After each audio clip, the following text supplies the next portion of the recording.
I'll admit it, I was a person hopelessly hooked on the endless scroll. My phone was an extension of my hand, constantly refreshing, always searching. I barely even knew anymore. It was exhausting, unfulfilling, and honestly, it was starting to freak me out. Something had to change. That's when I decided to take a hard look at my relationship with social media and figure out how to make it work for me, not the other way around. This journey led me to develop a few key strategies that honestly changed everything. If you're finding this helpful, don't forget to like the video, and make sure to subscribe to the channel for more tips on mindful social media use. Alright, first things first, let's talk about setting boundaries. Remember back in the day when we used to have lives offline? Yeah, crazy, right? But seriously, we had things to do, places to be, and we didn't feel the constant need to document every single moment. We have to bring some of that back. Start by setting specific times for social media use. Think of it like scheduling a meeting, but instead of meeting with your boss, it's with Instagram or TikTok or whatever your vice might be. The key here is to stick to the schedule. It's going to be tempting to just quickly check your phone outside of your allotted time, but trust me, resist the urge. The more you practice, the easier it gets. I started small, just 30 minutes in the morning and 30 minutes at night. It felt weird at first, like phantom vibrations in my pocket, but eventually I started to look forward to my scheduled social media breaks. It was like this mini reward after a long day, and because I knew I only had a limited time, I actually paid attention to what I was looking at, instead of just mindlessly scrolling. Next up, let's talk about notifications. Those little red badges are like tiny dopamine dealers, constantly vying for our attention. They're designed to be addictive, and let's be real, it's working.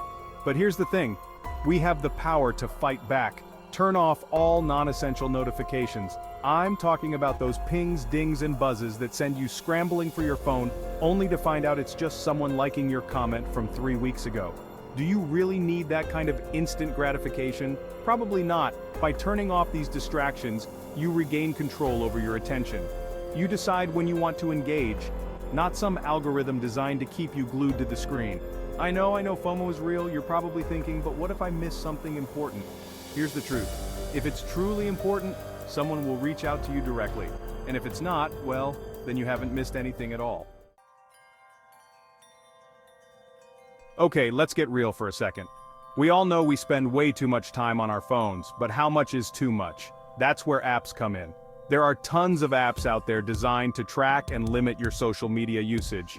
Some people might think it's overkill, but honestly, sometimes you need a little tough love to break a bad habit. I started using one of these apps, and it was eye-opening, to say the least. Seeing those daily and weekly reports, the hours I wasted scrolling through feeds, it was a serious wake-up call. But here's the thing, knowledge is power. Once you're aware of the problem, you can start to do something about it. Most of these apps allow you to set daily limits for specific apps.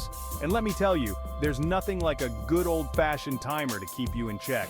It's like having a little accountability buddy in your pocket, reminding you to put the phone down and go live your life.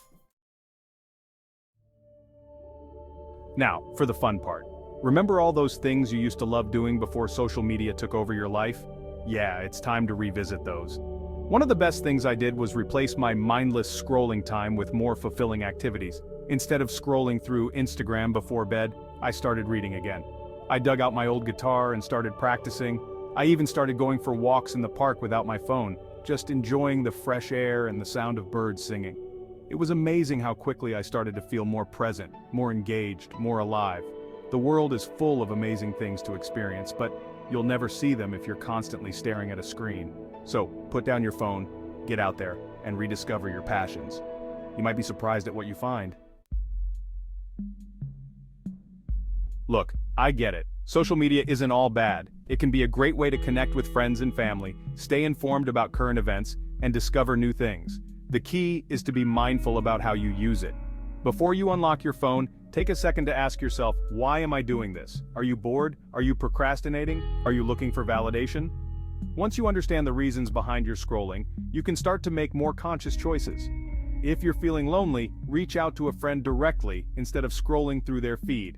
If you're bored, pick up a book or start a new hobby. And if you're looking for validation, remember that true confidence comes from within, not from the number of likes on your latest post. So there you have it. 5 simple steps to break free from the scroll and reclaim your digital life. Remember, it's all about setting boundaries, minimizing distractions, and being more mindful of your time and attention. I know it's not easy, but trust me, it's worth it. Let me know in the comments which of these tips you're gonna try and how it goes. We're all in this together. Let's take back our lives, one scroll at a time.